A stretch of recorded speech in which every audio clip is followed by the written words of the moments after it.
Mas quando nós vamos ver o que encontramos sobre as trombetas, a ideia é que o julgamento de Deus se aproxima, há um anúncio dessa direção, e agora o foco já não vai ser mais uma realidade para atingir a igreja que está sofrendo, mas é o julgamento de Deus que vai cair sobre o mundo.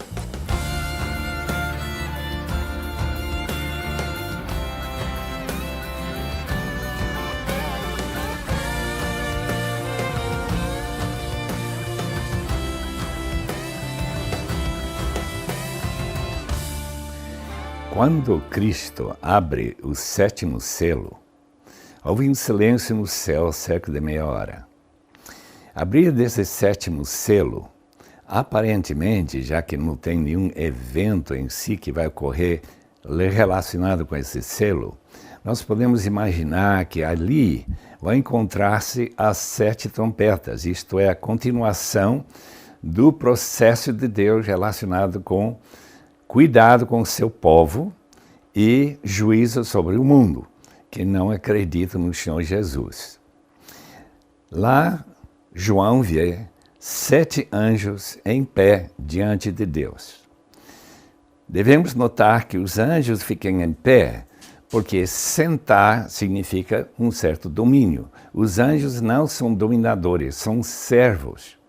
Nós encontramos, por exemplo, em Hebreus capítulo 1, versículo 14, que eles são enviados para servir aos santos. Eles têm um ministério de liturgia, segundo esse versículo de Hebreus. Então, eles estão em pé diante do Senhor e eles recebem 7 trompetas. Devem ser essas trompetas feitas de chifre de carneiro. Não imagino que sejam essas maiores, mas de qualquer maneira eles vão ter um ministério de tocar essas trompetas, como nós veremos daqui um pouco. Aí aparece um outro anjo, que trazia um incensário de ouro. O incensário, como também no capítulo 8 nós já vimos, está repleto de incenso, que vai ser queimado no altar de incenso que fica diante do trono de Deus e que é oferecido novamente para, de alguma forma, acompanhar as orações dos santos. Que importância tem esse queimar do incenso, dessa fumaça cheirosa, que é oferecido a Deus junto com a oração dos santos? Não é para chamar a atenção de Deus, não é para intensificar a oração, é simplesmente o contexto de adoração. Incenso tem essa importância. Nós encontramos, além do mais, que essas orações dos santos são uma reclamação por uma parte, como nós vimos, daqueles que tinham sido martirizados debaixo do altar, lá no 5º selo, como também aqueles santos que estão sofrendo a perseguição, como o próprio João. E aquelas igrejas que já tiveram mártir, como a igreja de Pérgamo. Ele dado a este outro anjo, que não é um daqueles que tem as trompetas, é dado muito incenso para oferecer com as orações. Com as orações, não são as orações, mas com as orações dos santos sobre o altar de ouro diante do trono. E da mão desse anjo subiu diante de Deus esta fumaça do incenso com as orações dos santos que apelam para Deus realmente acabar com essa perseguição, acabar com tudo com a volta de Cristo. Esse apelo para que Cristo volte e logo que os julgamentos que precisam ser ainda completados, esses juízos de Deus se completem. Então ele pegou o incensário, encheu com fogo do altar e lançou sobre a terra. Então, com esse mesmo incensário, em que se levanta essas orações para Deus, também se coloca aquele fogo que vai ser lançado sobre a terra. E nós vemos que, junto com as trompetas que vão tocar e trazer aqueles juízos de Deus sobre a terra, vai também esse fogo que é lançado desse incensário para talvez indicar que são respostas às orações daqueles santos que são oferecidos a Deus junto com o incenso. Logo que nós, essa meia hora de espera, é uma espécie de aguardar com antecipação o que vai acontecer em seguida. Parece que há uma intensificação nas trompetas daquilo que nós já vimos nos selos. Essa intensificação é acompanhada de trovões, vozes, relâmpagos e até um terremoto. São marcas que Deus está agindo e que a gente deveria ter muita segurança no fato que nós não estamos sozinhos aqui na Terra. Deus está nos acompanhando, Deus está escutando nossas orações, especialmente aqueles que vivem em terras onde a perseguição é intensa. Que nós nunca percamos nossa esperança no Deus que escuta as orações dos santos.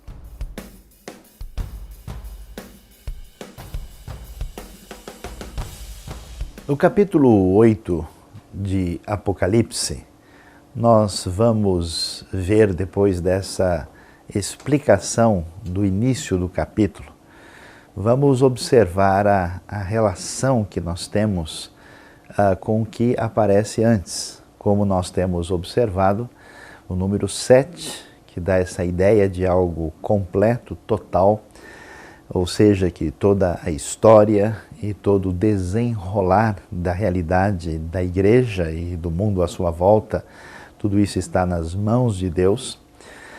E nós vamos ver que tivemos as 7 igrejas no início, depois nós tivemos os selos que são apresentados e aí agora uma espécie de transição para que nós cheguemos às trombetas, esse chofar que tem um sentido de um anúncio de algo bastante importante e valioso. Inclusive, geralmente, em toda a tradição hebraica, tem a ver com uma convocação para um momento de significado na relação com Deus. Então, esse anúncio que aparece, nós vamos ver algo que vai chamar a nossa atenção. Os selos, em grande parte, falam de uma realidade de sofrimento e de dor que a igreja perseguida está já experimentando. Nós vamos ver que essa relação com a realidade do tempo ela é um pouco particular, distinta, porque nós estamos acostumados a pensar de uma maneira cronológica na nossa tradição atual e imaginamos que um acontecimento aparece aqui ou apenas ali e ponto final, quando na verdade nós vemos essa ideia dos selos em parte já acontecendo na época romana, sendo uma realidade presente na história da igreja e com um momento de apoteose final naquilo que é chamado de grande tribulação.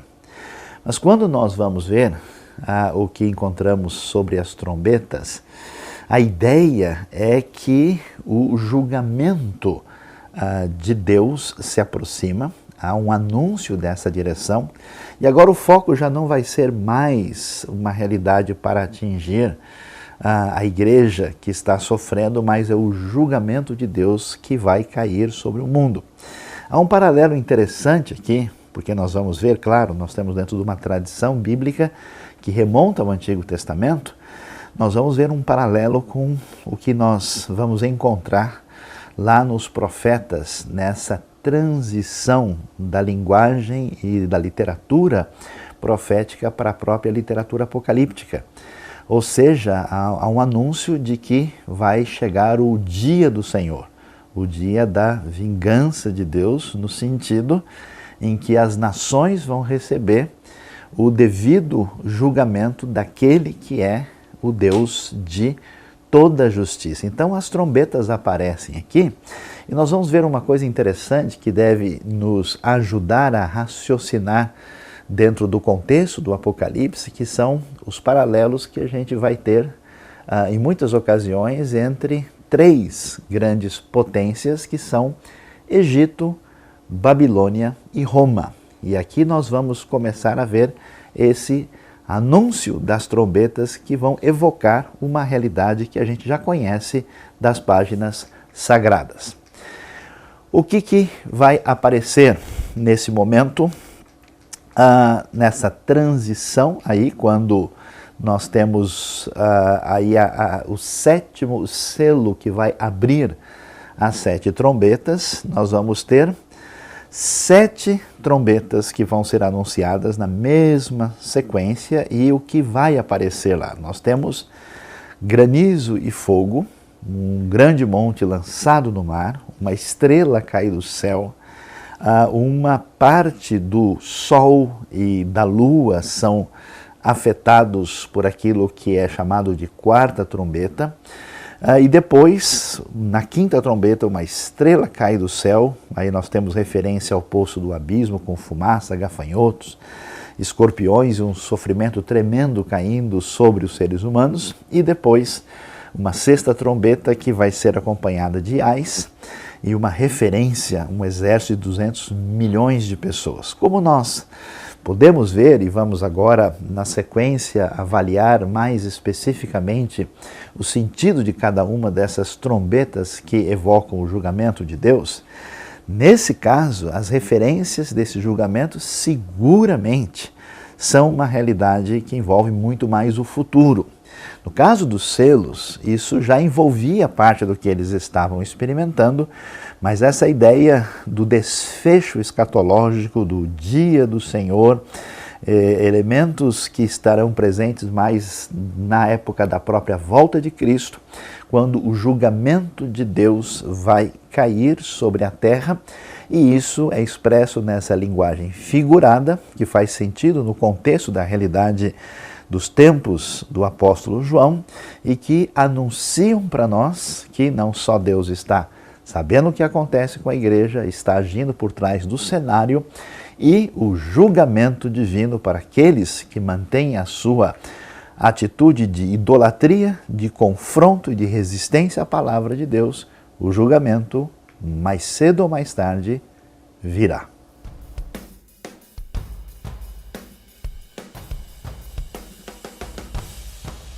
Esses 7 anjos agora se preparam para tocar.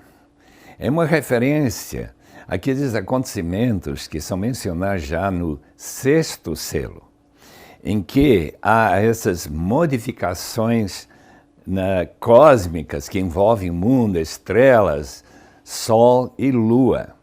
Agora aqui vai se particularizando de uma forma em que o anjo que toca essa primeira trombeta vê granizo caindo sobre a terra e também sangue aparecendo, mas principalmente esse fogo que vai destruir 1/3 das árvores e da relva verde.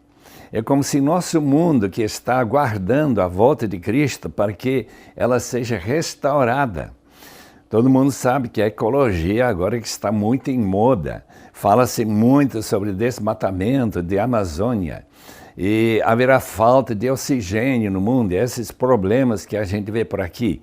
Parece que aqui agora vai acontecer mais intensamente esses envolvimentos com aquilo que nós chamamos de árvores e de relva e de mato.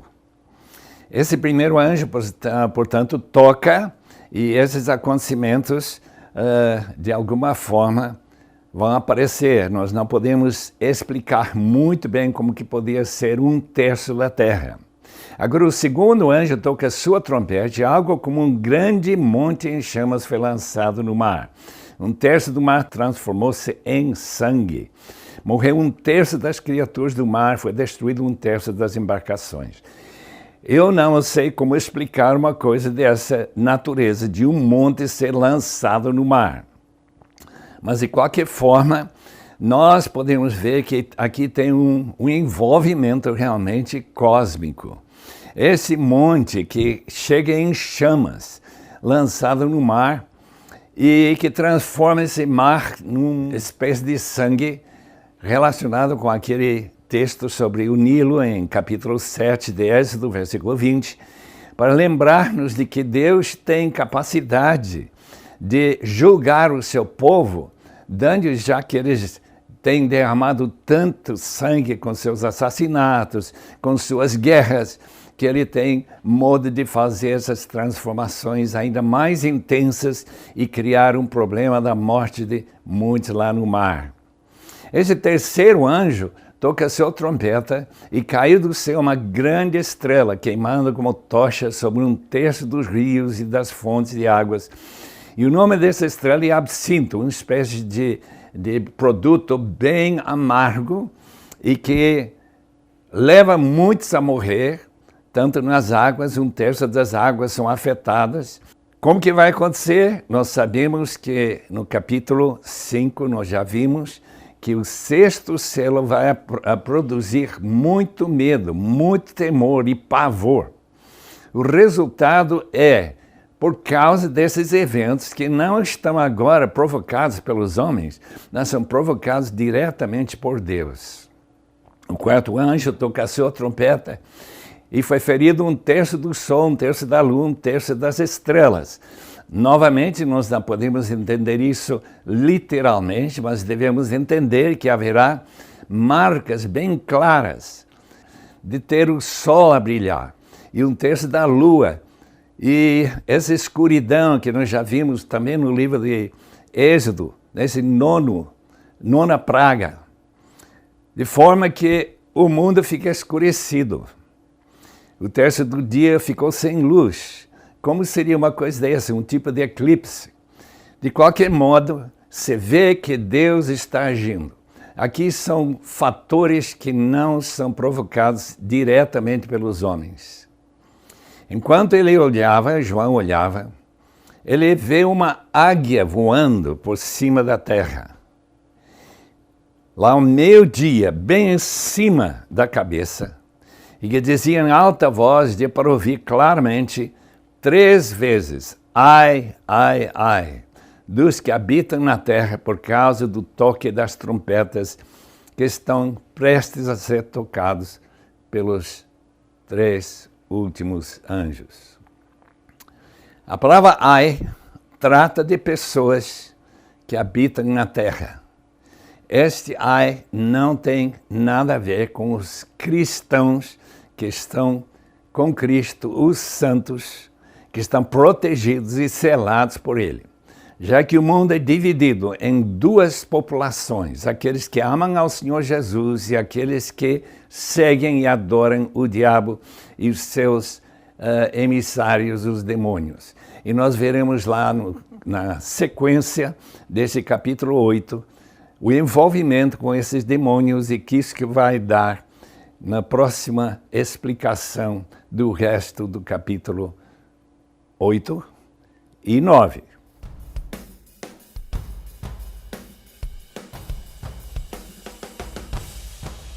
Ao ouvir as palavras que surgem aqui em Apocalipse capítulo 8 e também capítulo 9, seguramente a gente fica meio pensativo, tentando refletir no fato de que se Deus é todo-poderoso e Deus é bondoso, para que nós precisamos de um cenário tão assim, quase cinematográfico, com tantas coisas marcadas por destruição e quase que uma coletânea de efeitos especiais assustadores que nos falam sobre o futuro da humanidade?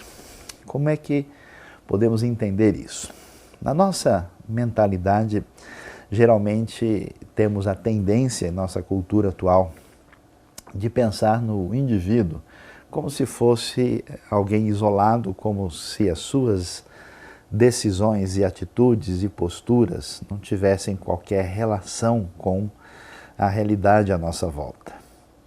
Mas no pensamento bíblico que reflete a realidade, nós vamos encontrar elementos que nos ajudam a entender o Apocalipse lá atrás, quando Deus cria o ser humano num contexto de relação com a própria comunidade à sua volta. O homem nunca é criado isolado, ele é criado homem e mulher, ele logo tem família, ele forma uma sociedade, ele tem uma relação com a terra e ele tem uma relação com Deus. Quando o pecado, a ruptura, atinge o ser humano, todas essas relações permanecem prejudicadas e, portanto, essa relação de ruptura com Deus e de pecado traz desdobramentos que atinge toda a realidade. Um conceito de solidariedade é tão forte. Por essa razão, quando nós vemos essa retomada da ação divina para levar de novo o homem à esfera do mundo espiritual e à realidade do universo debaixo do seu domínio, já que o próprio homem foi criado para ser corregente com Deus, conforme Gênesis 1, 26, nós vamos ver que a volta de Jesus como rei, para colocar todas as coisas debaixo dos seus pés, envolve necessariamente uma ideia de julgamento e uma ação de julgamento para uma vitória definitiva sobre o mal. Necessariamente tem todos esses desdobramentos que atingem toda a realidade. Esse tipo de raciocínio hoje nos ajuda a entender que a nossa vida pessoal, particular, psicológica, espiritual, ela também é sociológica, ecológica e atinge toda a realidade à nossa volta.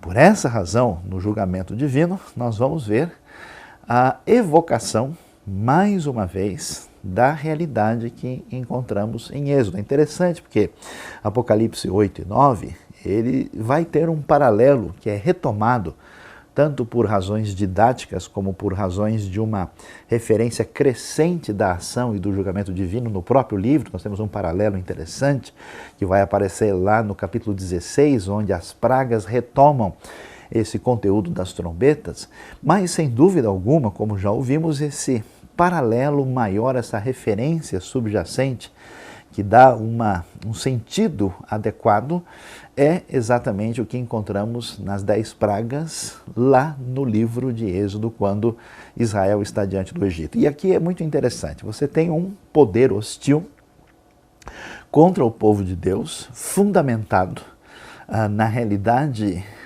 teológica indevida, numa espécie de legitimação religiosa de divindades falsas no Egito. Nós vamos ver que a vitória de Deus libertando o povo é uma vitória contra os deuses do Egito, trazendo julgamento sobre aquele poder marcado pela opressão. E o próprio povo de Deus vai ter a sua identidade estabelecida como o meu povo, exatamente nesse grande momento de libertação e de salvação. De maneira paralela, de maneira semelhante, aqui está o povo da nova aliança diante desse novo Egito, diante desse novo faraó, numa mesma circunstância. Por isso o cenário evoca a realidade, não só de dar identidade perante Deus e diante da história desse povo, mas anunciando e explicando o que acontece, assim como os israelitas estavam debaixo da escravidão. E agora também, da mesma maneira como o julgamento cai sobre o Egito, e isso significa a sua ruína, da mesma maneira que a ruína sobre esse grande mundo de significado emblemático romano terá o seu julgamento. Por isso, esse julgamento chega ainda que não seja de maneira definitiva. Parece que essa expressão 1/3 sugere que Deus ainda não lançou de vez a sua ira definitiva, ainda há mais para acontecer. Assim, nós vemos que 1/3 da terra, 1/3 das árvores e todo esse cenário que acaba prejudicado por causa da maldade, do pecado daqueles, conforme a expressão do Apocalipse, que habitam sobre a terra, e como 1/3 do mar e das suas criaturas. Talvez o mar apareça aqui do lado de terra com a ideia de que nós temos algo global e também pode fazer referência às nações como um todo, já que em volta do mar Mediterrâneo, que é a referência imediata da palavra, estão os povos que se conhecem e vivem numa relação de certa proximidade. Também eles são atingidos, e depois os rios e as fontes de água que são tornadas amargas. Interessante lembrar que no milagre da libertação de Israel, As águas que eram amargas se tornaram doces. E agora, nesse mundo sem Deus, as águas que são doces se tornam amargas. E o julgamento prossegue com sol, lua e estrelas, que nós geralmente pensamos apenas como os corpos físicos, mas que tinha significado religioso e cultico. E até na Bíblia, a relação de estrelas com seres celestiais, com anjos, mostrando uma certa relação de uma cosmovisão que aproxima aquilo que é chamado de poderes dos céus. Eles também são escurecidos, lembrando mais uma vez desse cenário do Egito que vamos encontrar aqui. E isso significa que Deus está agindo, significa que o julgamento divino vem e significa que é uma das últimas possibilidades de prestar atenção a essa palavra e tomar uma posição de sair debaixo do julgamento e aliar-se ao Cordeiro, ao Salvador e fugir do julgamento divino que se aproxima sobre a terra.